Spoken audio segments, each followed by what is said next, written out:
pink. Think pink when you shop for summer clothes. Think pink.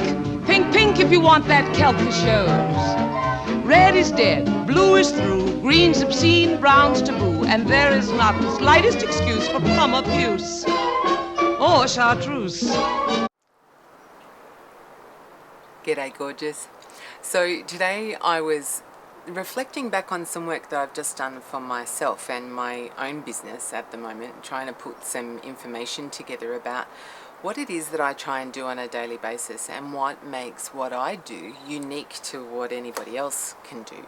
And it was just really interesting. One of the questions I was asked was, what really frustrates you in the world?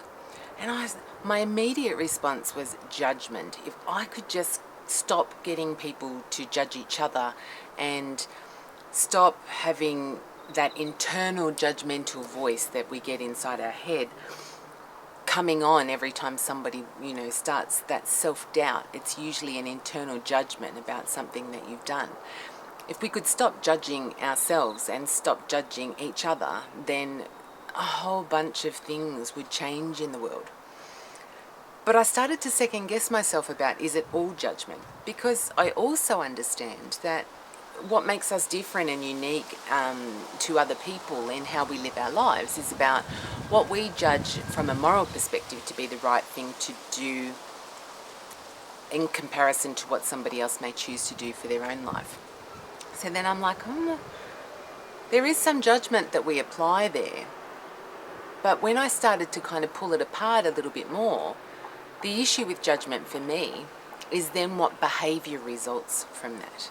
So when people judge, what's their perception of that other person, and then how does that translate into some level of behaviour? So I kind of pondered this a little bit, and I was trying to work out, how do I articulate what I mean when I say, I just wish we could eliminate judgment? And I was reading an article that Daniel Goleman's just put together, actually about the Dalai Lama, and I tweeted about it today. So if you are seeing this, if you go to my tweet for the 31st of March, you'll see the link. The interesting part about that is that he was talking about how the Dalai Lama has lived his life completely with compassion.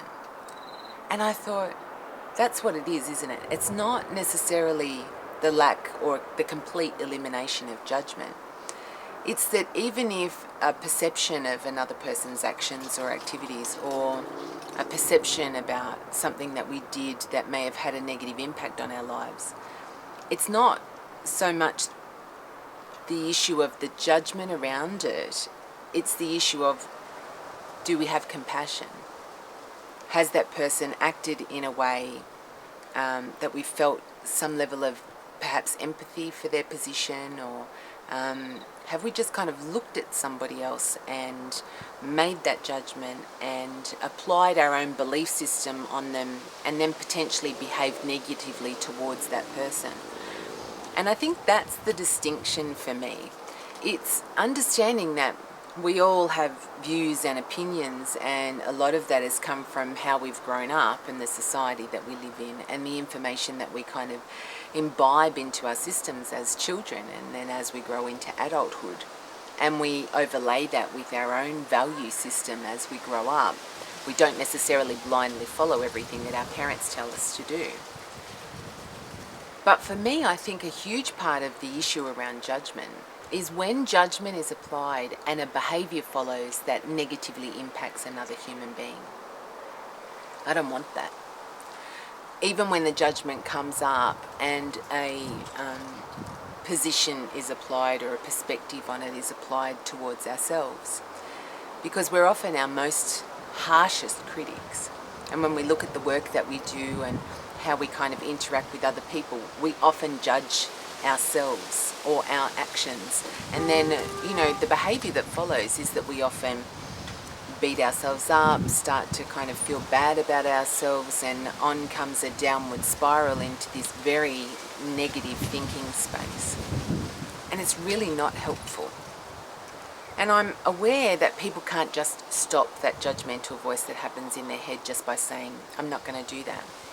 But a huge part of why I talk about where we get to in our spiritual journey has an awful lot to do with the ability to be able to look at another person's circumstances, be aware that maybe that judgment flicks in our mind and you have a perspective or a view or an opinion about what somebody else may or may not be doing.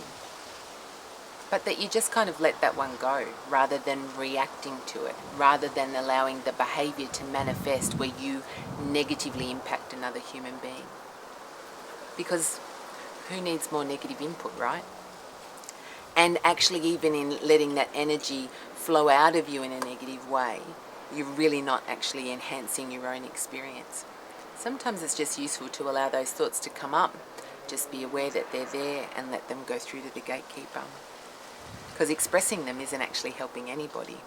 And I've talked about judgment previously and talked about how when we are judging others, we're really just trying to elevate ourselves above them and make ourselves feel better. You don't need to do that. When you're in full and loving acceptance of yourself as the beautiful human being that you are, you don't need to put other people down and make yourself feel better. You don't need to judge yourself and run yourself down because you feel that for whatever reason there's something not quite right in your life. You can always just stop, take a deep breath, and decide that you're going to do something different. That's why I talk about defining your inner diva. It's about how do you recreate your life by design.